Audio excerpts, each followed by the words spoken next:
السلام عليكم goorma kugu dambeysay inaad waraaqi qalin ku xisaabiso xisaabaadkaaga nolol maalmeedka caadiga ah ha noqdaan adeeg fudud oo ka soo gadata dukaanka kugu dhow gurigaaga ama adeegaaga billaha ah ee goobtaada shaqada ama gurigaaga ama adeegyada khaaska ah ee shopping iyo xil halmaala xitaa da'daada basiidka ah marna mid u fariisatay baka jarta 1900 iyo dheeraad 2020 la marayo oo qofkii da'da ku weydiin markaas ama meesha aad rabtina ku qorto ku xisaabisay qalin waraaq 48? I think I'm 48 years old. Do I look 50 to you? Yeah. Really? Well, I mean, only from the neck up. waxaan filayaa in jawaabtiinu tahay yaa qalin iyo waraaq adeegsada anigoo heli kara aalad si dhaqso ah si khalad la'aan ah waxaan rabay igu bobsiinaysa oo igu xisaabinaysa dabcan waxaan ula jeedaa aaladaha xisaabiyaha ama calculator-ka ah ee marnaba gacantiina ka dheeray ninba hadda koor wuxuu yiri nimcada kaliya ee alla si siman bini aadamka oo dhan u siiyay waxaan filayaa ama u malaynayaa inay tahay garaadka iyo maskaxda sababtoo ah buu yiri qofka aad sheeganaya ama maskaxdiisa yasaya ma arag haddaba weli asxaabta kugu xeeran marnaba ma aragtay mid dhahaya garaadka la isiiyay ama garaadka alla subxaanahu wa ta'aala igu manaystay isiiyay ma ahan mid igu filan hebel iyo heblaayo ayaa iga maskax badan ama iga caqli badan inaba ma arkisid baan filayaa dad caynkaas soo ma haddaba haddaan dhammaantiin ku faraxsanahay oo ku qanacsannahay maskaxdeena garaadkeena maxaan xisaabaadka basiidka ee nolol maalmeedka nala soo darsa aan ugu adeegsanayn ee aan u daba ordaynaa calculator yar 54 laga jaray 8 waa intaas maxaan u daba ordaynaa ma maskaxdan adeegsanno ma isweydiisay midaas su'aalahan maanta idin haya intaas oo kaliya kuma koobna marar badan ma isweydiisay meel aad u dhow oo dul weyn kartid inaad gaari ama taxi u qaadatid ma isweydiisay adigoo kici kara TV-ga 5 mitir ku jira adoo gacanta ku damin kara ama batoonka siibi kara inaad remote isticmaashid maxaa keenaya kaalaya haddaba jawaabahan si wada jira oo wada baadi goobnee maxaad is oran kartaa inay ahayd baahidii ka dambeysay in la soo ikhtiraacyo la sameeyo remote control-ka aan ku daarno kuna damino kuna babadalno channelada TV-ga sidaan soo xiganay ninka loo yaqaan Eugene F. McDonald oo ahaa nin aad casabi u ah nacabna markasta TV-ga daawanaya xaysiiska ka soo horbaxa ayaa maalmaha ka madax usugu yar shaqaale shirkadda wuxuuna siiyay xujo una diray homework ama shaqo guri wuxuu ku yiri waxaan idinka rabaa inaad soo saartaan aalad ama qaab aad xal u keentaan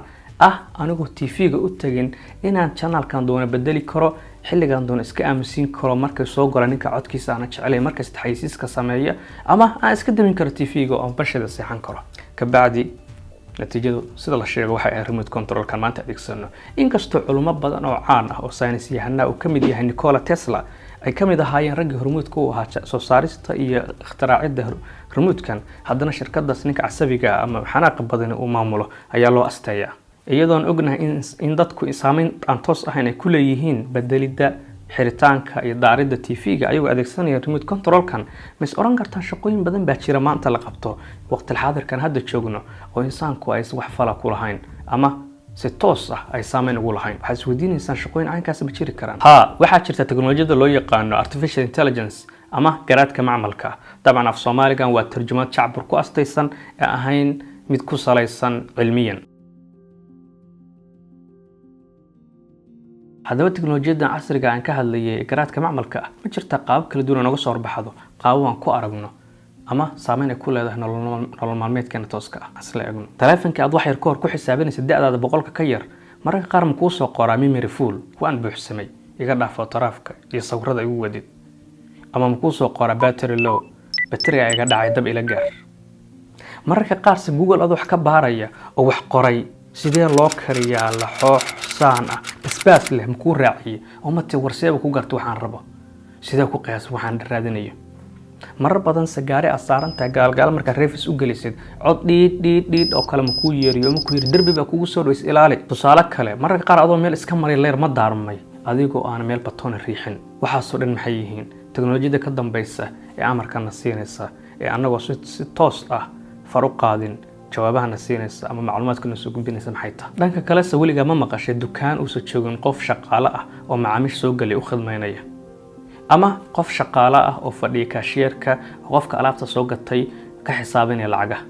ama ma maqashay weliga gaari isku wadaya oo bilaa darawal ah oo albaabka inta kugu imaado meesha rabta ku geynaya waxaan ka hadlayaa dhan waxay kula muuqan karaan waxyaalo khayaali ah laakiin xaqiiqatan waa tusaalooyin dhab ah oo maanta maalinka aan joogno jira caalamkana qaybo ka mid ah ka jira. Shirkadda caanka ah ee Amazon ayaa waqti aan sidaas u sii dheerayn waxay furtay dukaamo ay ugu magac dartay Amazon Go. dukaamadaas oo kuwa aysan joogin wax shaqaale ah oo macaamiisha u khidmeeya ama xisaabiye lacagaha qabta ayaa kuwa macaamiisha ku adeegan karaan ayagoo adeegsanaya barcode applicationka Amazon Go oo telefoonka ugu soo diro deedna alaabta ay rabaan iyagoo aan marin qof macmiil ah oo kaashiyerka fadhiya ama qof kale oo alaabta ka kontarola ay iska bixi karaan deedna ay noqonayaan kuwa alaabta soo qaatay lacagtoodina bixiyay. dabcan wax teknolojiyad ka dambaysa weeyaan kuna jirta computerka kuna base garaysan bangigooda iyo applicationka isticmaalayaan waa mid aan kaga hadli doono si detailisa muuqaal kale. sidaas si la mid ah shirkad baa jirta loo yaqaan Cafe X taasoo ku leh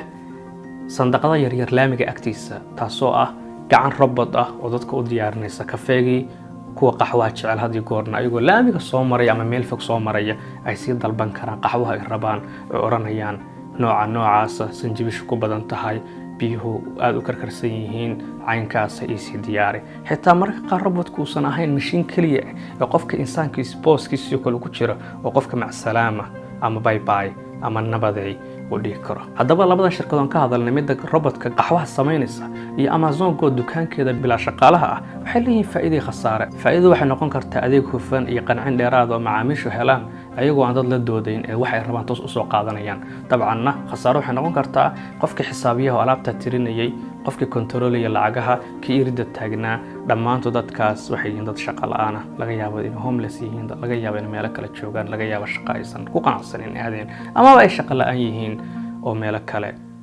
mashiin shaqadooda qabanayaan. waxaa labada shirkadood ee hore uga soo hadalnay soo saddexeeya shirkadaha soo saara gaariyaasha iskood isku wada. dabcan dhanka Mareykanka waxaa jirta shirkadan loo yaqaan Tesla shirkadaas oo ku caana gawaari iskood isku wadaya. waxaad u baratay gaari qof dhex fadhiiso maahan gaari darawal wado kugu wado meel kasta ku kaxaynayo. dabcan shirkadan waxay samaysaa gawaari bila darawal ah inkastoo sharci ahaan ay si rasmi ah jidadka u mari karin oo weli aan loo fasaxin caalamiyan iyo Mareykanka dhexdiisa gudihiisaba haddana teknolojiyadoodu waxay u dhameystiran tahay oo awood iyo capacity u leedahay inay iswadaan meesha doonaan aadaan. sidaas la mid ah Shiinuhu uu ka soo dhamaaday xilligu ahaan jiray dawlad wax koobiyeysa halka uu maanta ka mid yahay dawladaha ugu horeysay ee mawduucan maalgashiga faraha badan ku sameynaya. shirkadda loo yaqaan Pony.ai ayaa ka mid ah shirkadaha ugu horeeya ee laftigooda mawduucan maalgashanaya. xitaa Soomaali badan ayaan ognahay dibadaha waliba khaasatan North America inay ku shaqeystaan trucks ama gaariyaashan xamuulka qaada ee gobol ila gobol kala aada. shirkaddan laftigeeda Pony.ai oo aad ka arkaysan muuqaaladeeda halkan ayaa waxay ka shaqeynaysaa gaariyaal tracklayaal ah kuwaas oo ay iswadaan teknolojiyadda ku base garaysan garaadka macmalka ah taasoo ah gaari qofka wada u sandaalayn dabcan gaari qofna ma wada mashiin baa wada min gobol ila gobol kala aadi kara saacado badan socon kara aan soo daahayn on time ah markastana shaqeynaya. taasna dabcan khasaaraheeda faa'iidadeeda waan arki karnaa. tracklayaasha gaariyaasha wada ku shaqo la'aan karaan tagaasileeda gaariyaal caynkaan oo kale ka shaqeyn jiray oo iyada laftooda hawada ka bixi kara iyo qof kastoo gawaaridaas krishboy ka aha ama qaab kale uga shaqeynay oo la oran karo ku shaqo beelayaan. dabcan shirkadaha iyo macaamiisha loo shaqeynayo wax laga yaabaa dhankooda inay faa'iido ka helayaan laakiinse teknolojiyad kasta ama nicmad kasta niqmadeeda iyo nicmadeeda wadataa yani khasaaraheeda iyo faa'iidadeeda wadataa. intaasoo kaliya ma ahan bini aadamka shaqooyinka uu qabto ha noqdo mid asoo iskiis shakhsiyan uga faa'iidayo macaash ku qaadanaya ama biil ama ha noqoto mid dad kale u qabanaya ari raacahuba ama ari jiruhuba waa shaqaalaha nooc ka mid ah oo aan maantay Soomaaliland aad u naqaano. laftigooda waxa soo baxay drones ku raacay arigaagi ama geelaagi min xir ilaa xir ku raacaya ayadoo aan daalayn waliba ku soo gudbinaya muuqaal iyo cod toos ah kuna soo tabinaya arigaagi meesha joogo waliba la falgali kara haddii xaalad khatar ah soo wajahdo. su'aalahan muuqaalka hadda idin muuqda waxa arkaysan sidoo kale in filimaanta duuba ama helicopter ku wada oo muuqaal la rabay korka duubaya wada waxaan 10 sano gudaheeda dhamayn ninkii diyaaradaas waday ama helicopterka waday iyo ninkii kamarada haystayba maanta waa shaqo la'yihiin oo hal nin ama hal program oo hal drone oo ku shaqeynaya teknolojiyada garaadka macmalka ah ayaa labadaba boos kala baxday. waxaa sidaas oo kale la mid ah sidaan ognahay qarnigii tagay wuxuu caan ku ahaa kacdoonka warshadaha waqtiyada ugu badnaa la soo saaray gawaari hadda shirkada ugu weyn oo hogaaminaya dalka Jarmalka waxa boosaskii insaanka ama dadku ay gawaari sameyn jireen ku jira robots kaasoo sameynaya gawaari ka badan inta dadku in sameynayeen aan daalayn waqti yar qaadanaya iyo faa'iido ka badan soo saaraya. taasna waxay keenaysaa kumanaan kun oo shaqaale ah oo ku shaqaynaya xirfad gacmeed in hawada ka baxaan oo ku shaqo beelaan. haddaba su'aal ayaa imaanaysa oranaysa teknolojiyadda caynkan oo sidan u shaqaynaysa maxay tahay?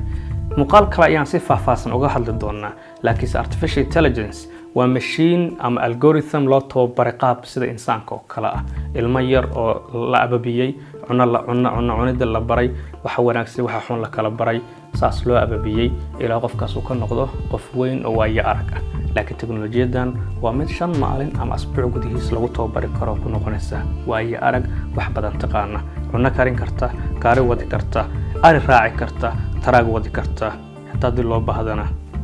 xal badan oo badan samayn karta. haddaba su'aalihii aan bilowga muuqaalka isweydiinay aan u laabanno ahayd meel dhow annagu u lageyn karna inaan gaari raacno, mararka qaar annagoo fadhina inaan TV-ga hormuud ku maamulayno halkii aan batoonka taaban lahayn. haddaba jawaabta ma oran karnaa waa wahsi iyo caajis? ma oran karnaa markasta nolosheena teknolojiyadu ku soo badato ama teknolojiyaduna soo gaarto qaab waliba aad u ballaaran, waxa nolosheena ku soo kordhinaysaa wahsi iyo caajis iyo inaan capability-ga iyo awoodii aan lahayn shakhsi ahaan iyo insaan ahaan aan ka tanasulno oo mashiinna aan ku tiirsanaano. mashiinadaas misalan kuwii wax yar ka hor aan dhahayna kumanaan kun shaqaalaha bay shaqalaan dhigeen. haddaba su'aalo badan isweydiin, teknolojiyadu marar badan marka nolosheena horumarinayso mis oran kana dhinac badanna way naga curiyaaminaysaa.